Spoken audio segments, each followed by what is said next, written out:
शहीद फाजिल राहू जी 37वीं वरसी काल अवामी तहरीक तरफा घगर में मल्हाई वई, जंहिंमें कराची के मुख़्तलिफ़ ज़िलनि मां कारकुननि वकीलनि ऐं घगर जे माण्हुनि वॾे तादाद में शिरकत कई।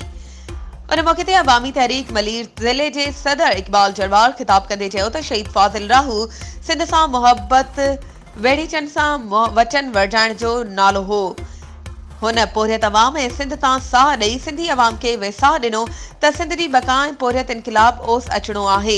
हुन चयो त शहीद फाजिल राहू वटि दुनिया जी हर शइ सुख ऐं आराम हो, पर हुन समूरा सुख फिटाए हुन सिंध कारण कैद काठिया। अज़ियतूं सठियूं पर मारूअड़नि जे हक़नि जो सौदो न कयो। एडवोकेट अब्दुल्ला बप्पड़ चयो त अवामी तहरीक अॼु बि मैदान अमल में मौजूद आहे। सिंध में ऐं वसीलनि जी बका लाइ मुसलसल जिदोजहद करे रही आहे। अयूब अनर चयो त फाजिल वटि हिकु नज़रियो हो ऐं जिदोजहद हो, संदसि नालो रहंदे क़यामत ताईं ज़िंदा रहंदो।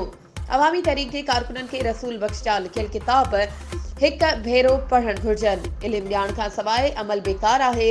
उन मौके ते ज़ुबैर नूनारी, एडवोकेट रुस्तम मीरानी, कामरेड अली मोहम्मद, सामी मेमन ऐं ॿियनि पिणु ख़िताब कयो।